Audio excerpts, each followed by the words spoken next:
que acontece? De maneira mais leiga, imagina um buraco no asfalto. Vai passando o carro, vai passando o caminhão e vai arrebentando cada vez mais. Aquelas pedrinhas que se deslocam do asfalto, elas batem na membrana do nosso joelho. Nosso joelho responde com muita reação inflamatória e quando ela está muito intensa, existe a famosa água no joelho. Então, falando da água no joelho. Em condições normais, nosso joelho tem em torno de 1 ml a 2 ml de um líquido chamado líquido sinovial. Ele é bem viscoso, parece até óleo de babosa. E qual que é a função do líquido sinovial? Ele primeiro, obviamente, é lubrificar. Tá? Então, ele permite o deslize da superfície cartilaginosa. Para você ter uma ideia, você pegar 2 pedras de gelo e relar uma na outra e movimentar, o atrito da pedra de gelo, que parece que é hiperliso, ele é um pouco maior ainda do que um deslize cartilaginoso. Então, o deslize cartilaginoso ele tem que ter atrito praticamente zero. E o líquido sinovial promove isso. Só que o líquido sinovial ele tem outra função muito importante, o líquido produzido no nosso joelho.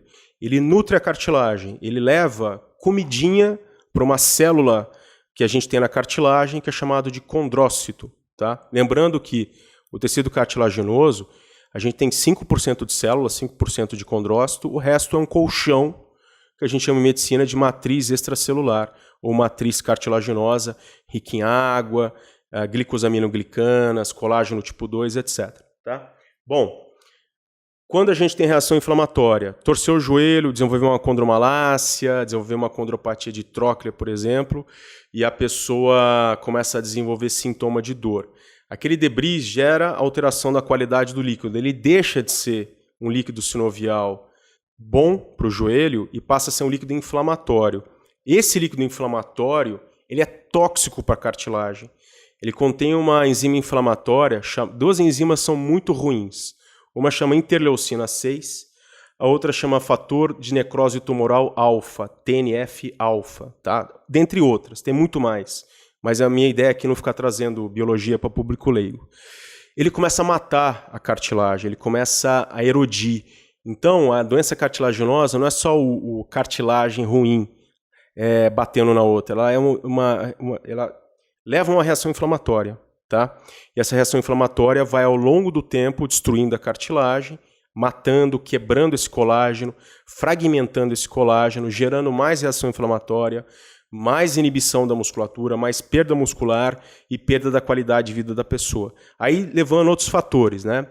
Fator anatômico, fator genético, né? Tem pessoas que têm uma genética de aceleração de artrose, de reação inflamatória.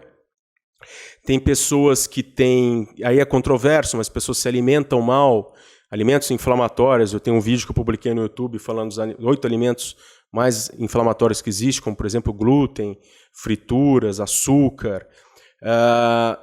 Em tese, aumentam a reação inflamatória na articulação.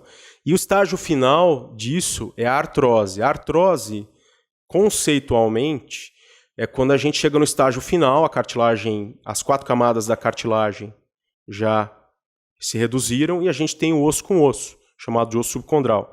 Esse osso subcondral, o osso logo abaixo da nossa cartilagem, ele é extremamente vascularizado, extremamente rico em célula-tronco, chama célula-tronco mesenquimal. Quando ele morre, ele fica esclerótico, tanto é que se você pegar laudo de ressonância ou laudo de raio-x, você vai ver lá, esclerose óssea. O que significa isso? Esse osso ficou duro, virou um marfim, ele não tem mais vida, ele, entre aspas, morreu. Então, é o estágio final. Por isso que muitas vezes, quando a gente tem artrose, a gente não consegue fazer procedimentos regenerativos, como, por exemplo, membrana de colágeno, terapia de célula-tronco, porque o osso, logo abaixo da cartilagem, está morto. Tá? Aí envolve transplante de cadáver, prótese, osteotomias, né? Aí, quando eu for fazer podcast falando sobre a artrose mais avançada, a gente pode falar disso daí.